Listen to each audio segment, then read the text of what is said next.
Hello everyone, it's Joshua Rex coming to you from my studio out here in my garage where I practice yoga and get some of my own self-care work. And this morning I've been thinking about a question someone asked me earlier this week. They asked me, what's the cruelest thing you've ever done? Now, when I heard it, I had a few things in my life that I just automatically came to mind, but one thing had just really stood out, and it was a lesson that I've been really noticing that I've learned in my life. And it was a lesson in vulnerability, like the power in vulnerability. And what happened was I was about 8th grade. I had just moved to Massachusetts to live with my dad, and it was the first time in my life I was the new student in school.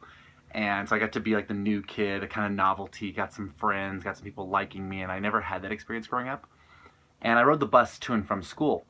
Well, one day I'm riding home from school, and I'm sitting in the back having some friends and having some conversation with some friends, and something happened to me where this girl was getting up off the bus, and I just started to bark at her.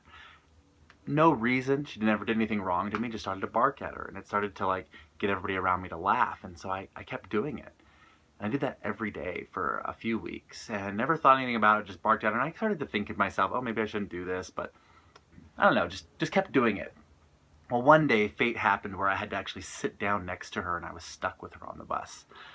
And we were sitting there, and it's a little quiet at first, and she just opened up to me, and she asked, why do you bark at me?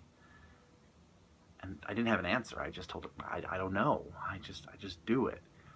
And she said, well, I just want you to know that I go home every day, and I cry to my mom.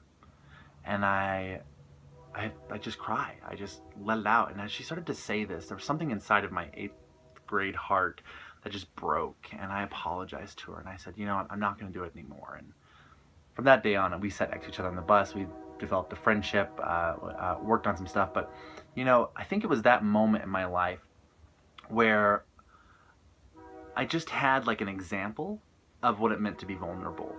And throughout life, I've struggled with different areas of being vulnerable and sharing what's there for me.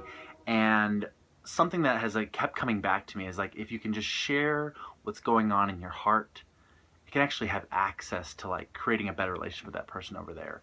Recently, that's been my whole life, is actually sharing in those moments. Hey, I got hurt by what you said. Or hey, I'm a little confused, or I'm a little frustrated. And just getting that into dialogue with someone rather than just holding it back over here. Because what I've noticed is those people in my life that are hurting me or keep hurting me or keep doing things to me, they don't know they're hurting me. I don't even know what's going on in their world. They could be just like that 8th grade boy who, you know, he wanted some friends. He wanted people to laugh, and that's how he did it. And he didn't know what the impact was over here. And so it's just really taken on a whole new way of living for myself, that now I want to be vulnerable. I want to share with you like what's hurting for me, what's going on for me over here, and whatever you want to do with it, that's okay. I mean, you can keep laughing, but I'm still going to be that open-hearted, vulnerable person, because I know it makes a difference and it creates friendship over there. I'm so thankful that that woman was vulnerable enough to share with me the hurt that I was causing, because now to this day I still have a friend in her. So thank you so much. Be vulnerable. Enjoy your day. Have a good one. Bye.